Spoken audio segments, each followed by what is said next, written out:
All right, we're back to reading Lions at Lunchtime by Mary Pope Osborne. We're on Chapter 2. Jump, beasts, jump. Bright light flooded the treehouse again.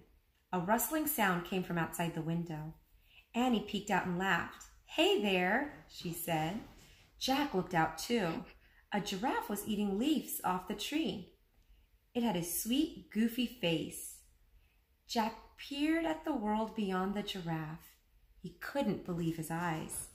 He saw a huge grassy plain, a wide river, and tons of birds and animals. More than he, and I'll let you see the pages before I flip them, more than he had ever imagined in one place.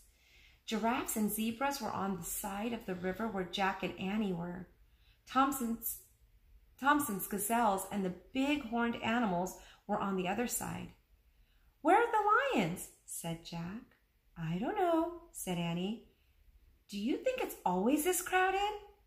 "Let's find out," said Jack. He picked up the book on Africa and looked at the pictures of the animals. He read aloud. "Every year in late spring, thousands of zebras and gazelles and millions of wildebeests migrate from the dry plains of Tanzania to Kenya." "What's migrate mean?" said Annie. Jack pushed his glasses into place. "It means they go someplace else for part of the year, like birds going south for the winter." "Oh, right," said Annie. Jack turned the page to read more. "Before they are safe in Kenya, the animals must first cross the Mara River. Zebras go first, then the wildebeests. The tiny gazelles swim last." "Oh," said Annie in a sad voice.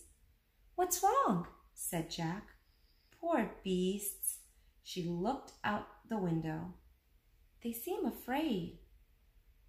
On the far side of the river, the horned animals were standing at the edge of the steep bank of the river. They stared nervously at the rushing water. "Jump, beasts, jump!"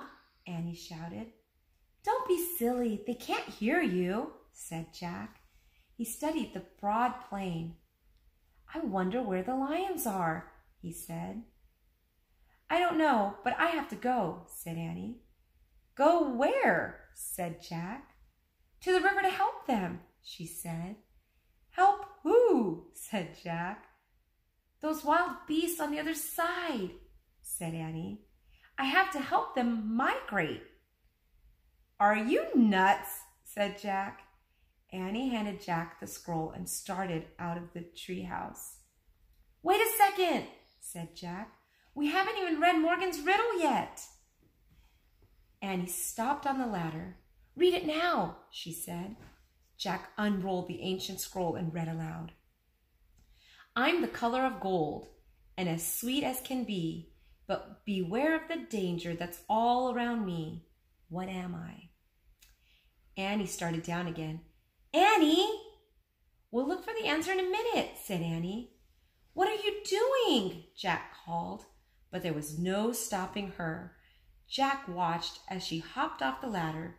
Then she started to walk through the tall grass between the zebras and the giraffes.